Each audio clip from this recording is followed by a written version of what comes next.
rendez-vous de ce bulletin sur l'international. Au menu, la Thaïlande sous haute tension. Le chef de l'armée annonce un coup d'État après 7 mois de tension dans le pays.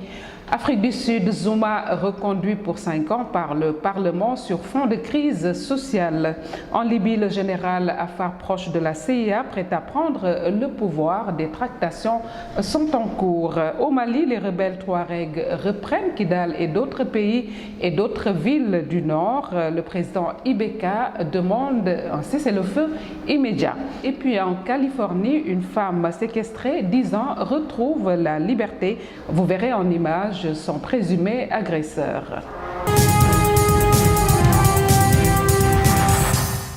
En Thaïlande, le chef de l'armée annonce un coup d'État en direct à la télévision. Les soldats étaient déployés depuis 2 jours dans les rues afin de maintenir l'ordre et la paix sociale. Après 7 mois de manifestations de l'opposition, parfois même violentes, le chef de l'armée a annoncé jeudi matin un coup d'État en direct à la télévision. Les manifestations ont causé la mort de 28 personnes depuis le début du conflit.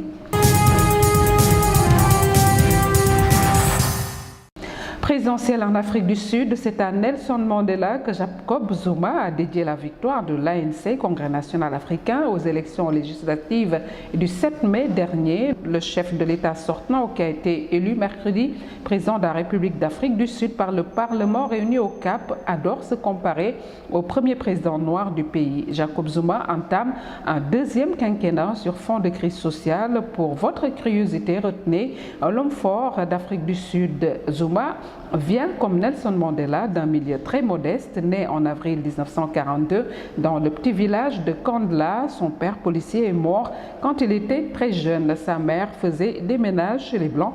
Il n'a quasiment pas fait d'études. Il s'est engagé très tôt en politique. En Libye, c'est dans un chaos ambiant que le général Belkacem Haftar tente de reprendre les choses en main un à un. Des officiers lui amènent leur unité et rejoignent le mouvement. Considéré comme un énorme coup de poker, le général Haftar en connaît un rayon car ayant eu le temps de s'y exercer aux États-Unis, à Langley, c'est en Virginie, où il a vécu tout près de la CIA il y a bien longtemps que de cela.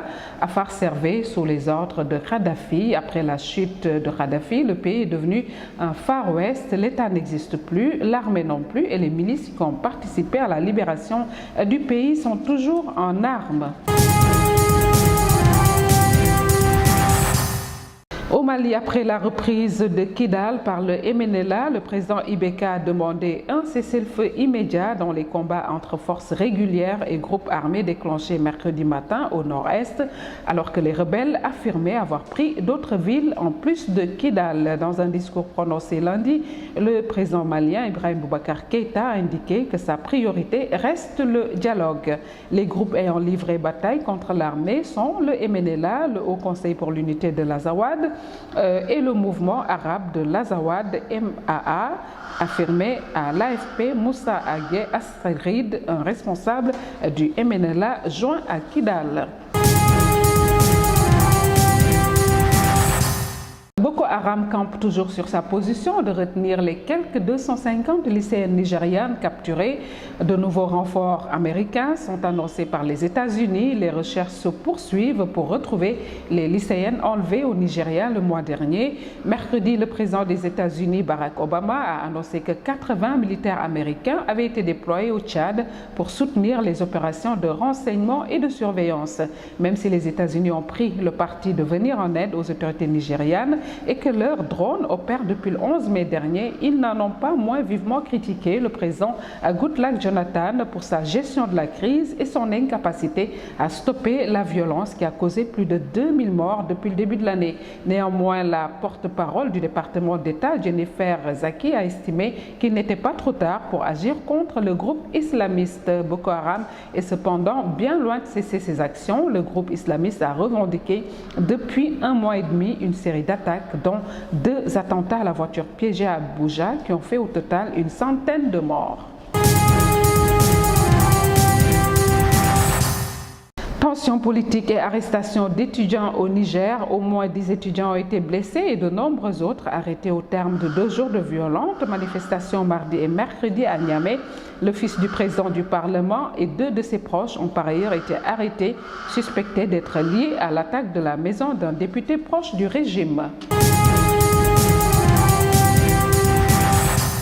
Enfin, en Californie, une jeune femme enlevée en 2004 et séquestrée depuis 10 ans a été retrouvée en vie, régulièrement agressée physiquement et sexuellement. Elle a donné naissance à un enfant. Isidro Garcia, son tortionnaire présumé que vous voyez en photo, a été arrêté. La victime, aujourd'hui âgée de 25 ans, a déclaré aux enquêteurs avoir été enlevée à son domicile par celui qui était alors son petit ami. Ce dernier, Isidro Garcia, l'a ensuite drogué puis enfermé dans un garage de Compton, autre faubourg de Los Angeles, a précisé la police dans un communiqué.